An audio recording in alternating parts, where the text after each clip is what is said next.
Hello, good afternoon, students. Now, today we are going to discuss about ribonucleic acid, that is RNA. You all know there are two types of nucleic acid. One is RNA and the other one is DNA. So today we are going to discuss about RNA, that is ribonucleic acid. So you all know ribonucleic acid actually is a single stranded nucleic acid. It is a single stranded polymer of ribonucleotides. And this RNA actually basically it is present in viruses, prokaryotic cells as well as the eukaryotic cells. And it is largely found in the cytoplasm, whereas DNA, if you talk about DNA is present in the nucleus, but RNA is basically found in the cytoplasm and it forms a major constituent of the ribosome. So RNA actually is a single stranded polymer or single stranded DNA, unlike single stranded polymer or single stranded nucleic acid, unlike the DNA, where DNA actually is a double stranded molecule. And this RNA is found in the viruses, prokaryotic as well as the eukaryotic cells. It is basically found in the cytoplasm and it forms a major constituent, which is nothing but a organelle which is found in the protoplasm of the cell. RNA actually forms in the nucleolus and then it moves to the specialized regions of the cytoplasm depending upon the type of RNA that is being formed. So where actually RNA is being formed, RNA basically is found in the nucleolus. It is found in the nucleolus and then it will move to the specialized regions in the cytoplasm depending upon the type of RNA actually which is being formed. Because you have got different types of RNA, like you have ribosomal RNA, transfer RNA, as well as soluble RNA. So based on the type of RNA that is being formed, the RNA will move to the specialized regions that is being present in the cytoplasm. Now, RNA, what are the components of RNA? Now we will see. Now, the components of the RNA are, it contains a ribose sugar. Ribose sugar, which is more reactive than the DNA, and it is not stable in the alkaline conditions. And RNA's larger helical groups mean it is more subject to attack by the enzymes. So, RNA actually contains a ribose sugar, which is more reactive than the DNA molecule. Second thing is RNA strands actually are continuously made and they are broken down and they are reused and they are more resistant to damage from the UV light than the DNA. So they are continually being made, they are broken down and they are again reused and they are more resistant to the damage from the UV light than that of the DNA molecule. RNA's mutation rate is also very, very high. Unusual bases may be present and the number of RNA actually differs from cell to cell.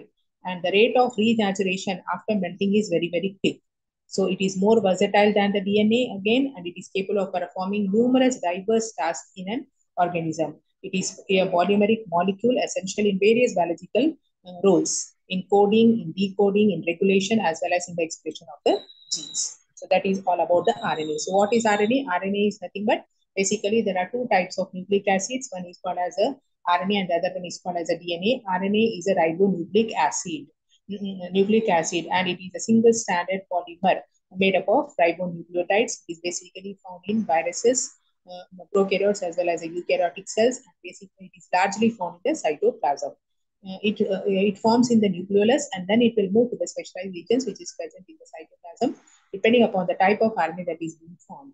RNA contains a ribose sugar and it is more reactive than the DNA and it is not stable in the alkaline medium.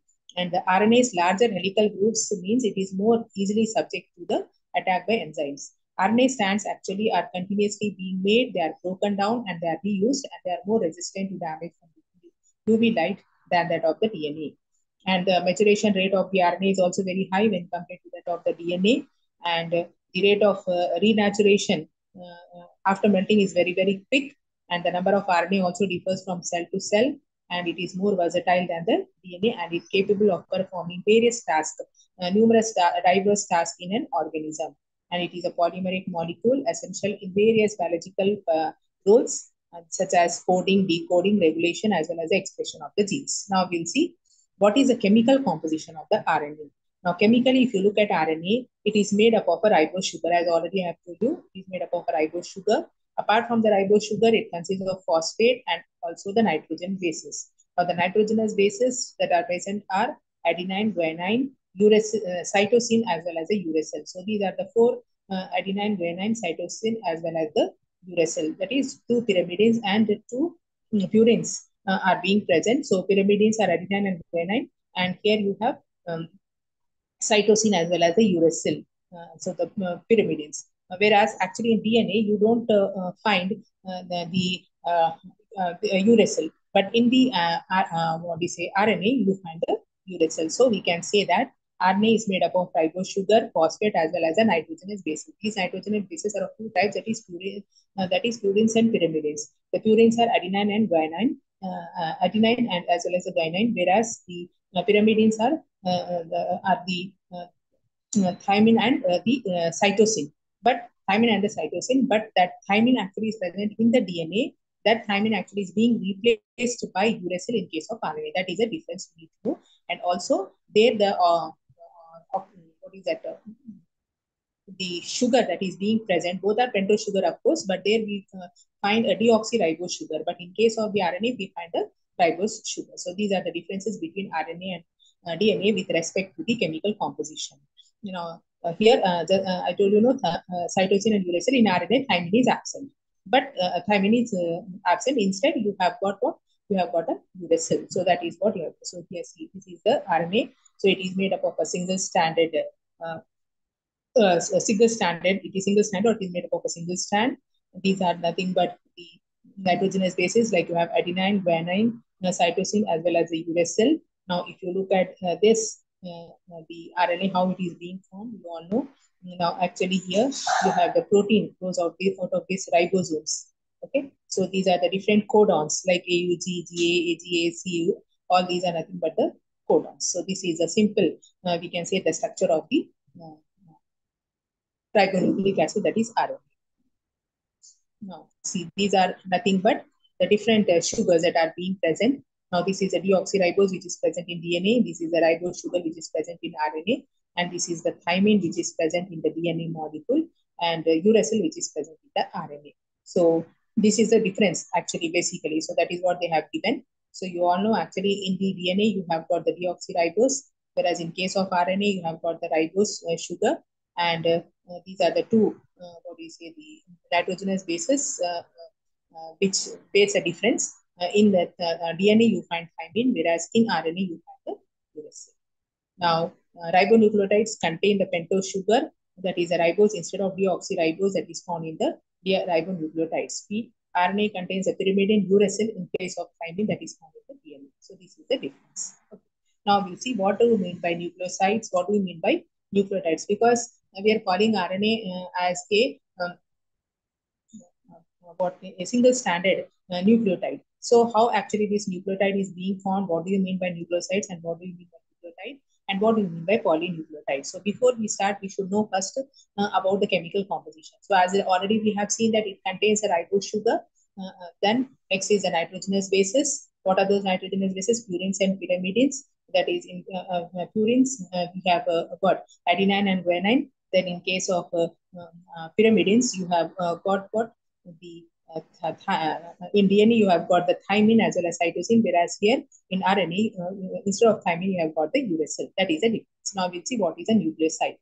Now RNA actually has got four types of nucleosides. So what are those? One is called as a ribose adenosine. Then you have ribose guanosine, ribose cytidine, and ribose uridine. So these are the four different types of nucleosides. Now actually these are formed nothing but by the combination of ribose sugar plus the nucleotides. So how do you get this ribose adenosine? By the combination of ribose sugar plus the adenine, it will give you what? Ribose adenosine. So likewise, ribose guanosine actually is being formed by the combination of ribose sugar plus guanine, which gives rise to ribose guanosine.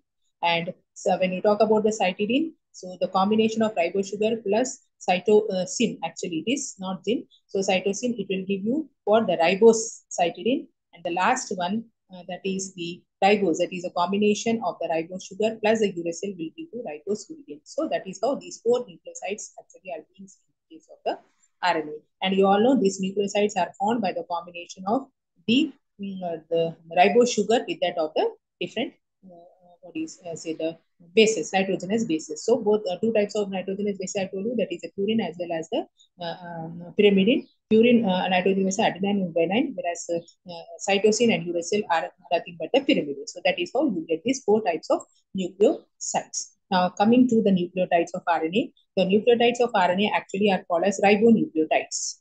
they are called. Here we can call the nucleosides of RNA as ribonucleosides. So likewise, the nucleotides of RNA we can call it as ribonucleotides. So like ribonucleosides, you have got four different types of nucleotides. We have got four different types of nucleotides. They are called as the ribonucleotides. Now, these ribonucleotides actually are being formed again by what nucleoside plus your the phosphoric acid. I mean the phosphate molecule that is being present. So here ribose adenylic acid or ribose adenosine monophosphate we can say. Then the second one is what ribose guanylyl acid or ribose guanosine monophosphate. Then you have ribose cytidinic acid or ribose cytidine monophosphate, and the last one is ribose uridylic acid or ribose uridine monophosphate. So these are the four different types of nucleotides. So now I'll tell you how these nucleotides are being formed. That is ribose sugar plus adenine plus the phosphate molecule. So as you all know, actually any nucleotide if you take, it is DNA or as well as RNA, they consist of the sugar molecule, then they consist of the nucleotides as well as the phosphate molecule. So the combination of these three will do nothing but the nucleotides. So these the three nucleotides are the ribose sugar plus adenine plus the phosphate molecule. Nucleosides we have seen it is formed by the combination of the ribose sugar plus the nucleotide that is adenine. I mean with reference to the different types of the nucleotide, it has been given the name. Different names have been given of the nucleosides. So likewise, even for the nucleotides, it is a combination of ribose sugar plus the nucleotide plus the phosphate molecules. All these three clubbed together will give you the nucleotide. So ribose sugar plus adenine plus phosphate molecule will give you ribose adenylic acid. Again, ribose sugar plus guanine plus phosphate will give you ribose guanylyc acid. Ribose sugar plus cytidine plus phosphate will give you ribose cytidinic acid. And then last one, that is ribose sugar plus uracil plus phosphate molecule will give you ribose uridylic acid. So that is how you have four different types of ribonucleotides, like four different types of nucleosides. So we know how this, what is RNA, what is the chemical composition of RNA. So when you talk about chemical composition of RNA, it consists of what? It consists of the ribose sugar, it consists of the nitrogenous bases as well as the phosphate molecule. Now the nucleoside is being formed by combination of ribose sugar plus the nucleotide. So ribose sugar plus the nitrogenous base. So likewise, the nucleotide is being formed by the combination of the nucleoside plus phosphate, you can say, or you can say ribose sugar plus the nucleotide plus the phosphate molecule. So that is how these three together we will give the different types of nucleotides. So likewise, you have four different types of ribonucleotides as you have four different types of ribonucleosides. Now coming to the salient features of RNA. So how this RNA is made up of? Actually, RNA, when we talk about RNA, there are two types.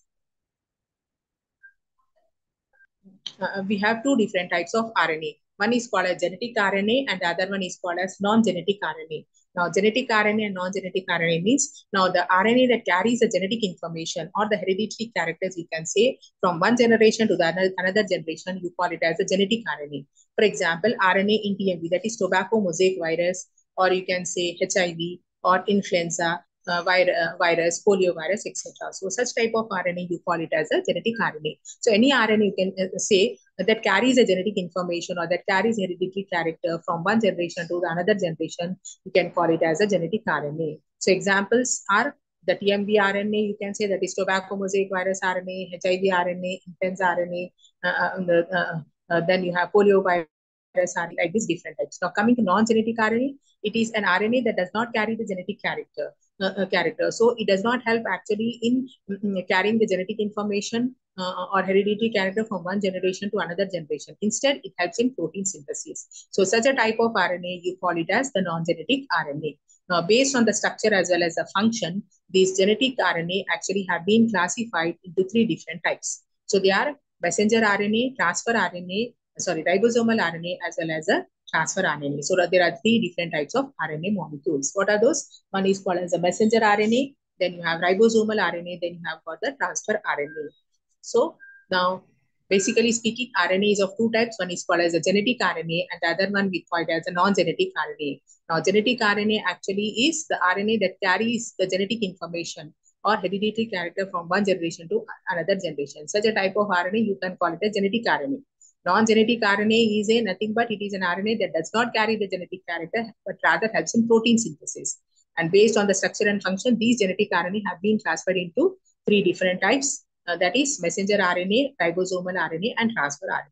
Now we'll see one by one what are those. So this is, so like DNA, RNA is a long polymer which consists of the nucleotide. So we have seen how, what is the chemical composition of RNA, what do you mean by nucleoside, and what do you mean by nucleotide. So we can say that like a DNA molecule, RNA is also a long polymer consisting of number of nucleotides, but it is a single stranded helix, whereas the DNA actually is a double stranded helix, but RNA is a single stranded helix, and this strand has a 5' end with a phosphate group and a 3' end with a hydroxyl group. It is composed of ribonucleotides, whereas DNA, if you talk about, it consists of deoxyribonucleotides, but here RNA consists of ribonucleotides, and these ribonucleotides are linked together by 3' and 5' phosphodiester bonds, and the nitrogenous bases that compose these ribonucleotides actually include adenine, cytosine, uracil, and guanine. Already we have discussed this. Okay, but and the difference in the structure of the DNA, RNA from that of DNA includes what? The bases in the RNA are adenine, guanine, uracil, and cytosine. Uracil and cytosine. That is a difference. Whereas there you don't find the thymine is present instead of the what do you say, the uracil. But here you have adenine, guanine, cytosine, and uracil. But in DNA you find a thymine. So that is a difference. So we can say RNA, like DNA, is a long polymer consisting of a number of nucleotides. It is a single stranded helix. It has a 5' end as well as a 3' end. It consists of a number of ribonucleotides, and these ribonucleotides are linked together by means of 3', 5' phosphodiester bonds. And the nitrogenous bases that compose these ribonucleotides, they include the adenine, cytosine, uracil, as well as the. So this is C. Just I have talked about the different types of RNA. So this is actually the messenger RNA, structure of a messenger RNA. Then you have got the ribosomal RNA. Then you have got the transfer RNA, that is the tRNA. Thus, thymine actually in DNA is replaced by uracil in RNA, a different pyrimidine. So just I've already told you. So in DNA, you find the thymine, and this thymine actually is being replaced by uracil in case of RNA. However, like thymine, uracil also can form base pairs with the adenine. And the sugar in RNA is called as a ribose, whereas the sugar in DNA is nothing but a deoxyribose. And the corresponding ribonucleosides are adenosine, guanosine, cytidine, as well as the uridine. And the corresponding nucleotides are adenosine, 5' triphosphate, then that is ATP, then you have guanosine 5' triphosphate, GTP, cytidine 5' triphosphate, that is CTP, and uridine 5' triphosphate, that is UTP. So these are the different, you can say, ribonucleotides that are being present. Now we will discuss about the different types of RNA. As already I have told you about the RNA. So now you know what is RNA. RNA actually is nothing but it is a ribonucleic acid. It is a nucleic acid which is present in the cytoplasm. Cytoplasm. It is like DNA. It is also very, very important.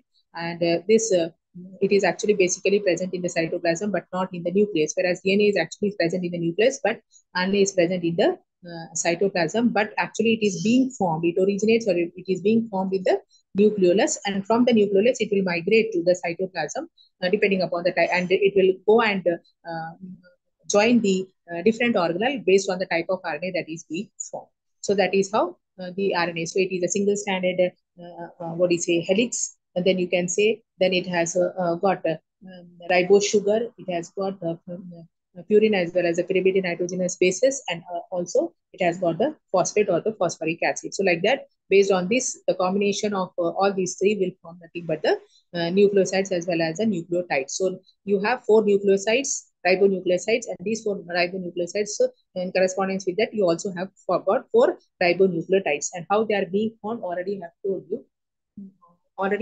you. Now coming to the types of RNA, there are 2 types of RNA you have. One is called as a genetic RNA, and the other one you call it as the non-genetic RNA. Now the RNA that carries the information from generation to generation, you can say, or that actually transmits hereditary characters, you call it as a genetic RNA. Whereas the RNA that does not carry the genetic information, such type of RNA, you call it as the non-genetic RNA. Now, the genetic RNA actually again has been classified into 3 types. One is called messenger RNA. Then you have got the ribosomal RNA, then you have got the transfer RNA. Now we'll see one by one what is the structure and what is their role. Now coming to messenger RNA, messenger RNA was first discovered by the scientist called Volkin. Volkin in the term messenger RNA, and the term messenger and RNA was actually coined by Jacob and Monod. So first the messenger RNA was discovered by Volkin. He discovered the term by Volkin, and the term actually the messenger RNA was given or coined by Jacob and Monod. So this is actually the structure of the, you can say the messenger RNA. It is a RNA. It is a linear structure. Now this is a cap. This is a leader sequence. This is initiator codon, coding range. Then you have got the terminator codon, non-coding region, and it has got a polytail. That is, it has got, as I told you, 5' end as well as the 3' end. 5' end at one end and the 3' end at the other end. So this is the basic structure of messenger RNA, you can see. Now coming to the characters, now it is a linear single-stranded polynucleotide chain. So it is a linear single-stranded polynucleotide chain, and it forms about 3 to 5% of the total RNA content. So it forms only about 3 to 5% of the total RNA content that is being present in the cell. And its shape is, it is a linear single-stranded, and it consists of about 900 to 1500 nucleotides. How many nucleotides? It consists of about 900 to 1500 nucleotides. It has a blueprint or genetic message for protein synthesis, and it has no base pair.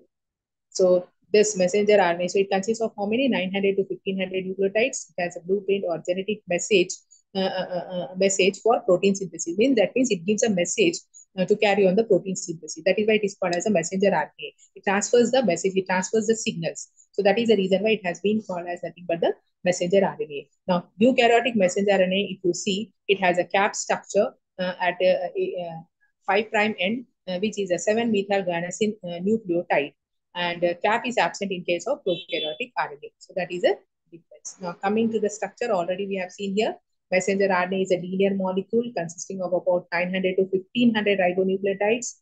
It has a cap structure at 5' end, which is a 7-methyl guanosine nucleotide. The cap is followed by the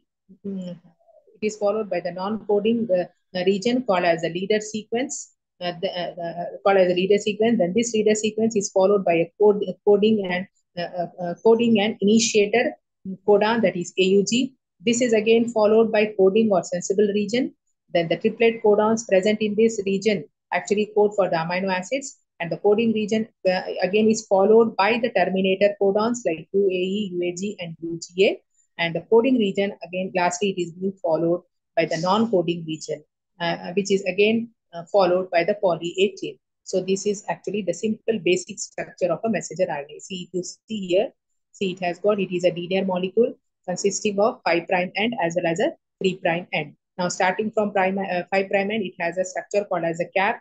This is followed by a leader sequence. This is followed by initiator codon, which is nothing but AUG. Then you have a coding range. Then you have got the terminator codon, where termination codons will be there like UAE, UGA, and UAG. And next, this is followed by non-coding region. And lastly, it is the poly A tail, which is being present at the 3' end. So this is the simple basic structure of a, the messenger RNA. Then, okay, now this tail actually it is also called as a polydenylate tail, and this forms the 3' end of the messenger RNA molecule. It is present in eukaryotic messenger RNA, but it is absent in prokaryotic messenger RNA. So this is the simple, you can say, the structure of the messenger RNA molecule. Now, what is the main function of this messenger RNA molecule? It carries the genetic information from the DNA. It carries the genetic information from the DNA in the form of codons to the cytoplasm to synthesize the proteins at the ribosome. So the main function of this is nothing but to carry the information. So that is the reason why it is called as messenger RNA. So it carries the genetic information from the DNA molecule in the form of codons to the cytoplasm to synthesize the protein at the ribosome. Now this is all about your messenger RNA. Then coming to the next type of RNA, that is called transfer RNA, that is tRNA. Now transfer RNA actually carries amino acids to the ribosome for protein synthesis. Okay, so what is the main role of the transfer RNA? The transfer RNA actually carries the amino acids to the ribosomes. It carries the amino acids to the ribosomes for the purpose of protein synthesis. Now, coming to the characters, it forms about 3 to 15% of the total RNA content. There, it forms only 3 to 5%, but here, a little bit more. Like it forms 3 to 15% of the total RNA content, and it is the shortest RNA, consisting of about 80 consisting of about 80 ribonucleotides, and it is folded itself. Transfer RNA actually it folds itself to produce a double stranded regions, and the folded regions actually have the base pairing. That is, A will pair. That is, adenine will pair with what do you say? Uracil, and guanine will pair with the cytosine will pair with the guanine. So it is also known as the soluble RNA, that is sRNA, or the adapter RNA. So you can also call it as a soluble RNA because it actually is being present in a soluble form. So that is the reason why it is called as a soluble RNA, that is sRNA or the adapter RNA. So what are the characteristic features of transfer RNA? The RNA that carries the amino acids to the ribosome for the protein synthesis is called as a transfer RNA. So it actually forms about 3 to 15% of the total RNA content. It is the shortest RNA, consisting about very less ribonucleotides, and it is folded to form the double stranded regions, and the folded regions actually will have the base pair. And it is basically, it is also called as a soluble RNA or the adapter RNA. Now, coming to the structure, now Robert Hawley was a scientist who proposed a clover leaf model to explain the structure of the transfer RNA. So that is, the folded transfer RNA appear like clover leaf, trifolium. So that is why it is called as the clover leaf model. So Robert Hawley was a scientist who proposed the name of the model as a clover leaf model to explain the structure of this transfer RNA, which appears to be like a clover leaf, that is trifolium. Now we will see the structure. Now coming to the structure. So before going to this structure, yes, you know, this is the structure. Now this is actually a 5' end, and this is here you have got the 3' end. So it has got, this is the loop, this is the stem. So here these are the this is amino acid binding site, this is the acceptor arm, and you have the variable arm. This is the variable arm, and here you have got the dihydrouridine arm, anticodon arm, variable arm. Then you have, this is anticodon region, and here you have got the pseudouridine arm, that uridine arm. So now we'll see, coming to the structure, then you can understand very clearly. So the structure of this, what do you say, the transfer RNA actually was proposed as clover leaf model to explain its structure. And this transfer RNA, why the name has been given so is because it appears like a clover leaf, that is trifolium. Now coming to the structure, now the structure, if you look at the structure, the transfer RNA has got two ends. One is called as a 3' end, and the other one is called as a 5' end. So if you look at here, this is the 5' end, and this will be opposite to that will be the 3' end. So it has got two ends. The 3' end has the base sequence CCA, and 5' end has the base sequence as GUA nucleotide. So it has got, it has 3' end as well as a 5' end. The 3' end has the base sequence as CCA, whereas the 5' end actually has the base sequence of GUA. Now it has got 4 arms, and these 4 arms has been named as acceptor arm, pseudouridine arm, then you have got the DHU arm, that is dihydroxyuridine arm, and you have got the anticodon arm. So that is here. See, this is the acceptor arm, then this is pseudouridine arm, this is the anticodon arm, and the next one is dihydroxyuridine arm. And a small variable arm is also being present. So basically it has got 4 arms. They are named as the acceptor arm. Then you have got the pseudouridine arm and DHU arm, that is dihydroxyuridine arm, and the anticodon arm. So this is the structure of the clover leaf model of the transfer RNA molecule. Then each arm actually has got 2 parts, namely stem as well as the loop. So if you look at the structure here, see, stem as well as the loop. So basically this region you call it as the stem, and this region you call it as the loop. So we can say that each arm consists of 2 parts. One is called as the loop, and the other one you call it as the stem. So basically it has 2 regions. One is called as the 2 parts, namely stem as well as the loop. But the acceptor arm has only the stem. The acceptor arm will have only the stem. It does not have the loop. Acceptor arm has amino acid binding site, that is CCA, to which amino acid is being attached. So it consists of 3 unpaired and 7 paired nitrogenous bases. So that is the reason why it is not having the loop. So it consists of only the stem. So each arm has got 2 parts. What are those? One is called as a stem, and the other one you call it as a loop. but the acceptor arm has only the stem. But rather, it has an amino acid binding site, which is called as CCA, to which the amino acid is being attached. And it consists of 3 unpaired and 7 paired nitrogenous bases. Then DHU, that is dihydroxyuridine arm, has 4 paired and 10 unpaired nitrogenous bases. It is meant for attachment, the transfer RNA synthetase during the protein synthesis. Okay, so this is the next. You have got another arm that is called as, just now we have seen, that is pseudo-uridine arm. It is also called as TC arm, that is pseudo-uridine arm. So if you look at this pseudo-uridine arm, it has got 5 paired as well as 4 unpaired nitrogenous bases. And it is actually used or meant for the attachment to a ribosome during the protein synthesis. And the another arm is the anticodon arm, which bears 5 paired as well as 7 unpaired nitrogenous bases of these 3 unpaired nitrogenous bases, which forms the anticodon. It is complementary to the codon on the messenger RNA. So this is the structure of the transfer RNA molecule. The structure of the transfer RNA molecule actually is called as a clover leaf model, just because it resembles the clover leaf. So that is why it has been named so. And the structure has also been defined in a very clear manner, because it consists of 4 arms, and also each arm has got a stem as well as the loop, and it has got 2 ends. One is called as a 5' end, and the other one is called as a 3' end. Just now we have seen how these arms are there and what actually it consists of.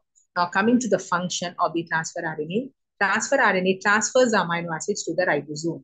So what is a ribosome? Ribosome, nothing but it is a site of protein synthesis where actually the protein synthesis will take place. So the main function of the transfer RNA is nothing but to transfer the amino acids to the site of protein synthesis. So what is the site of protein synthesis? Nothing but ribosome. So during protein synthesis, the transfer RNA will transfer the amino acids to the ribosomes. And this transfer RNA brings or transfers amino acids to the ribosome that corresponds to each 3 nucleotide codon of ribosomal RNA. So that whatever the amino acids that has been transferred, it should correspond to the each 3 nucleotide codon of the ribosomal RNA. The amino acids then only can be joined together and then processed to make the polypeptides as well as the proteins. If they don't match, then it will not join. So that is why it will carry or transfer the amino acids that correspond to each of the 3 nucleotide codon of the ribosomal RNA. These amino acids then can only be joined together and they can be processed further to make the polypeptide as well as the proteins. So this is RNA. So we can say in general, messenger RNA function is to carry the information, to carry the message, is to give a signal to go for protein synthesis. Then what is the role of transfer RNA? It transfers the amino acids to the site of protein synthesis. What is the site of protein synthesis? Nothing but the ribosome. And now coming to the ribosomal RNA. Now ribosomal RNA actually is the most abundantly occurring RNA in the cell, and it is the largest. It is found most abundantly occurring, and it forms about 80% of the total RNA that is being present. It forms a major component of the ribosome. It is a many folded structure. It has got many folded regions, and these folded regions actually have got the base pairing, like adenine pairing with the uracil and guanine pairing with the cytosine. So it consists of about 122 to 4,500 ribonucleotides, and it is the largest, and it is also known as the structural RNA.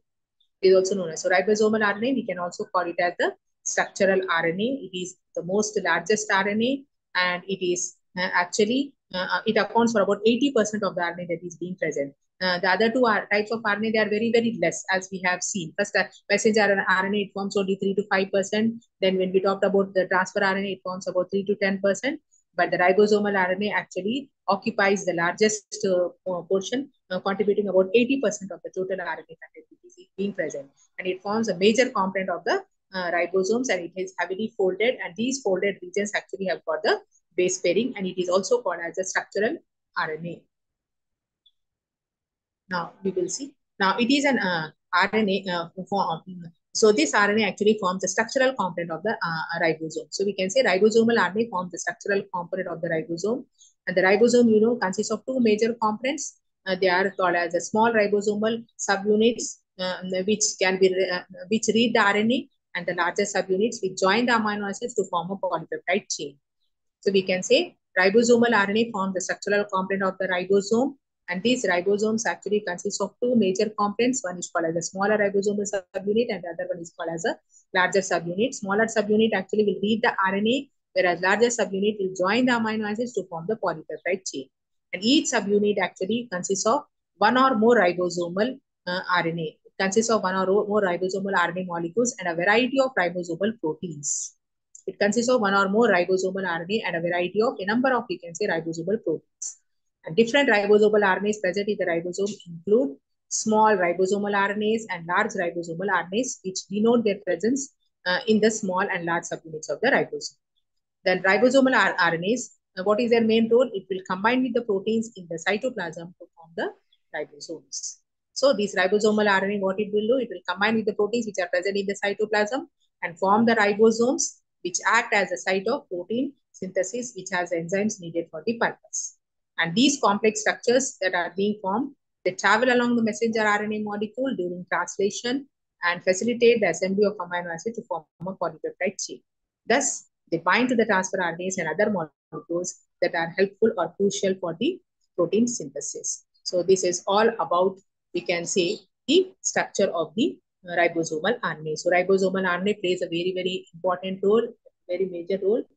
It is actually, it has got more, what do you say, or it constitutes about 80% of the total protein. It is a folded structure, and these foldings actually has got the base pairing, and it is very, very important. It forms the structural component of the ribosome, and these ribosomes consist of the smaller subunits as well as the larger subunits. And the smaller subunits always, it will read the RNA, whereas the larger subunits always join the amino acids to form a polypeptide chain.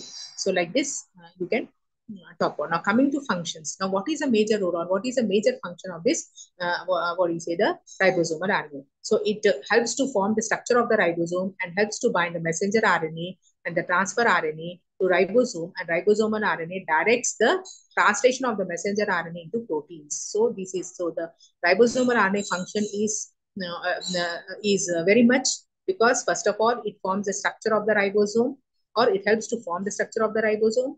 It also helps to bind the messenger RNAs as well as the transfer RNA to the ribosome. Means it helps the messenger RNA as well as the transfer RNA to bind to the ribosome, and also it will direct the translation of the messenger RNA into proteins. Means to convert the messenger RNA into the protein. So this is the major function actually that is being carried out by the ribosomal RNA. Okay. So this is all about the different types of what we say, the RNA that we have seen. Now coming to the general functions of the RNA. So what are the general functions of the RNA? We can say RNA is a nucleic acid messenger between the DNA as well as the ribosomes. It serves as a gel in many organisms, especially viruses. The viruses actually has got the genetic material as their RNA. Some RNA play an active role within the cells by catalyzing the biological reactions, controlling the gene expression, and communicating responses. Then messenger RNA copies the DNA in the nucleus and carries the information to the ribosomes in the cytoplasm. Ribosomal RNA will make up a large part of the ribosome, reads and decodes the messenger RNA, and transfer RNA will carry the amino acid to the ribosome, where actually they are joined to form the proteins. So this is the, overall, you can say the function of the RNA. Now coming to certain RNAs actually are able to catalyze even the chemical reactions, such as the cutting as well as the ligating other RNA molecules, and also the catalysis of the peptide bond formation in the ribosome. So these are known as the ribosomes. So these are the general function. If we put together or the overall general functions of the RNA, so we can say it is a nucleic acid messenger between DNA as well as the ribosomes. It actually serves as a genetic material in most of the organisms, especially viruses. It plays an active role in gene expression, in sensing, as well as in communicating in the responses. Then there are three types of RNA as we have dealt. Messenger RNA will copy the DNA in the nucleus and carry the message to the ribosomes. Ribosomal RNA will make up the larger part of the ribosome, whereas transfer RNA will carry the amino acid to the ribosome, where they will help to join the protein. So this is all about the overall. Okay. Now RNA as a genetic material, So actually, how you can identify, or how you can conclude stating that RNA is a genetic material. Actually, this has been given or proved by an experiment which is called as the Frankel-Condrat experiment. So the Frankel-Conrad experiment actually will tell you or prove the RNA as a genetic material. Now we'll see how actually it has been identified as a genetic material. So they say the genome of viruses may be either DNA or RNA, but most of the plant viruses actually have RNA as a genetic material. So Frankel-Conrad in the year 1957, he conducted an experiment on tobacco mosaic virus, that is TMV, to demonstrate that in some viruses, RNA acts as a genetic material. So because until now we have been thinking that DNA is the only genetic material, but we also came to know now that RNA also acts as a genetic material. So most of the viruses, basically the viruses, also the plant viruses, they contain RNA as their hereditary material. So Frankel Conrad was a scientist who conducted experiments on TMV, that is tobacco mosaic virus, to demonstrate that in some viruses even RNA acts as a genetic material. Now how he has done, we will see now. So TMV actually is what tobacco mosaic virus, which is a small virus which consists of a single molecule of spring-like RNA encapsulated in a cylindrical protein core. Different strains of this TMV can be identified on the basis of differences in the chemical composition as well as chemical composition of their protein cores, as well as the difference in symptoms on the tobacco leaves. So by using the appropriate chemical treatments, proteins and RNA of the tobacco viruses can be separated. Then later on, what they did is, so first they have found out, they say that it composed of a single molecule of spring-like RNA encapsulated in cylindrical protein core. Then Frankel-Conrad experimentally proved that in the absence of DNA, RNA can act as a genetic material. So in one experiment, what he did is protein and RNA components of the TMV were separated and both were used to infect the tobacco leaf separately. And it was observed that in case of protein subunits, there was no symptoms. In case of the protein, there was no symptoms on the leaf and no progeny viruses were obtained. But RNA part caused the infection and the symptoms appeared on the tobacco leaf. So fresh progeny of the TMV was also being obtained. So that is how they could say that RNA, they could prove that RNA actually also works as the genetic material. So what they try to do is tobacco mosaic virus actually is a small virus which is consisting of a single molecule of what do you say, spring-like RNA molecule, which is being enclosed in a protein core. So different strains of this have been identified. So what they did is by using certain chemical treatment, they try to separate the what do you say, proteins as well as the RNA of this. Then later on, what they did is in the absence of this DNA, they said that RNA acts as a genetic material. So in one experiment, what they try to do is protein and RNA components of this TMV were separated and both were used to infect the tobacco leaf separately. So it was observed that in case of protein subunit, there were no symptoms. But in case of the RNA, there were symptoms. That means the RNA part caused the infection and the symptoms appeared on the tobacco leaf. And also the progeny of TMA was also obtained. So by this, they could understand that RNA can also work as the genetic material like that of the DNA.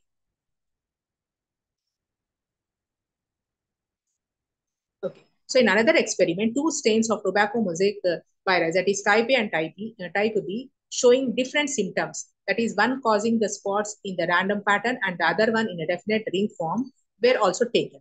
So their protein and RNA parts again were separated and chimera, that is hybrid viruses, were also synthesized using RNA of type A and a protein of type B and vice versa. So these chimera hybrid viruses were used to infect the tobacco leaves.